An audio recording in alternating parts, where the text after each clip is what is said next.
temporary protected status revoked by DHS for Afghanis. Just a reminder, you may remember how big of a deal the Republicans made about our leaving Afghanistan. And ostensibly, it was the way that Joe Biden did it. But it was the fact that we were going to leave. And how could we leave Afghanis there who had helped us in the fight against the Taliban? Well, many of those, tens of thousands of those Afghanis, I think, were attempted to been brought back to the States under something called temporary protected status. This is when refugees come to this country because their country is too dangerous for them, or there's some type of natural disaster, or some type of like a military coup or whatnot.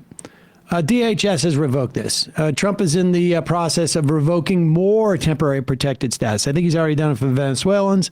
I think he's going to try and do it for more groups of people. So our doors are shut to refugees. Period. End of story. There is no going back. We're just not taking refugees in. America first. We can't afford to have refugees come in here unless. Go ahead. Who claim discrimination in their home country are heading to the United States, right, where your administration is going to welcome them as refugees. Now, this comes as you've halted virtually all refugee admissions for people fleeing famine and war from countries like Sudan and the Democratic Republic of Congo. Why are you creating an expedited path into the country for Afrikaners but not others? Because they're being killed. Pause it now. Hold on. You may not be able to hear.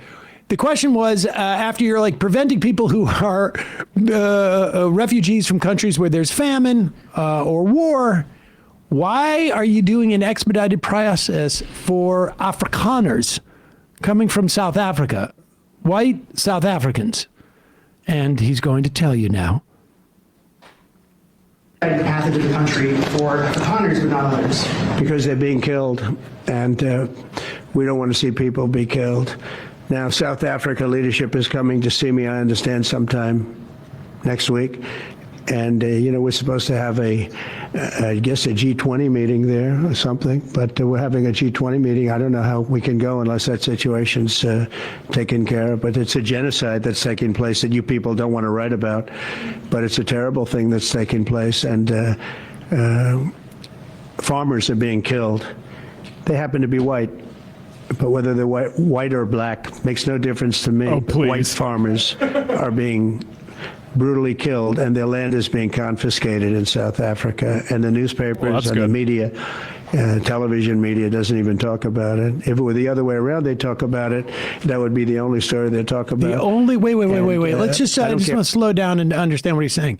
Now, presumably, we're only letting in farmers. Is that what it is? Is it farmer genocide that's going on in South Africa? What are the actual statistics about farmers being killed in South I Africa? have them here written down. It's funny you ask. So the murder rate is fairly high, I think, in South Africa. Broadly, there were over bigger than, let's say, El Salvador or Honduras. No, unlikely, but just that's something that they're concerned about domestically. Between March 2023 and April 2024, the most recent statistics available, there were 27,000 murders.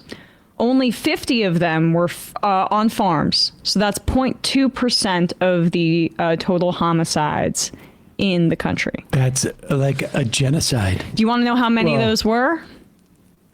Only 50. That's horrible. 50. Would you 50 like to be murders on murdered? farms. I don't think so. Is that a genocide? 50 murders? This is why America has toppled governments over and over again over the past 75, however many years. It's when the concept of land reform comes up. South Africa gave black people the right, ended apartheid, basically civil rights. Did not do anything to address, which was promised at the time when Mandela reached the agreement, that eventually we're going to get to this thing where the 9% or whatever of white people own huge, like 70% of the land or something like that. We're going to get to that eventually. They've never gotten to that, and society's festered because of it.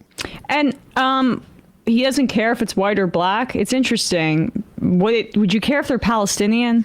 Well, Because there's a real genocide that's going on right now. It now. doesn't make a difference if they're white or black. Although if they were black, we would be talking about nothing else except for these 50 people being murdered. We would they would be talking about it all the time, but we don't do it because they're white. The thing People is, don't want to know about the secret genocide taking place against white people. That's the problem. land reform equals genocide to these people. And it's such mild land reform. The Afrikaners are around 7% of the population. White people, like less than 10% of the population, owned by 70% of the farmland is owned by them. And that's because of what Matt's saying is that they didn't do these enough large scale land reform after the fall of apartheid to give land to the black South Africans who it was stolen from. Because under apartheid South Africa, like what we see in the West Bank, it was basically policy to allow these white South Africans to take land, and that's how they got to that point. So there's this mild land reform that was just signed into law that basically says that if there's abandoned land, that the government can take it back. It doesn't seize land from anybody. It's about abandoned land. And what is cited? Wait, you're trying to argue that white people are better farmers. That's the problem. It's called a meritocracy.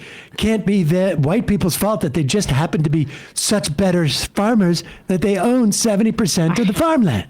And the thing that's cited most often Joe Rogan had this thing. We did a Michael Brooks show episode on it back in 2018. But the thing that's most often cited isn't the actual murders, because as Emma said, drop in the bucket in a very violent society.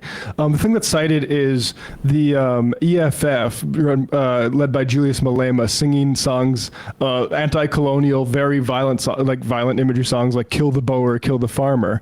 But what they really are demanding isn't slaughter of white people. It is land confiscation without compensation. They're the far left wing of this, but it's because, again, this system of land ownership has survived apartheid. Its racist ownership and distribution of land cannot be tolerated. Yeah. Songs can be violence. Well, that's not what the court ruled. The court ruled that EFF slogan was free speech. So read it and weep. I don't know. I don't know. speech is bad. I haven't followed it. I haven't followed it. I don't know. Could be. I just know that if it was different. Go ahead. Let's hear the rest of this apologia.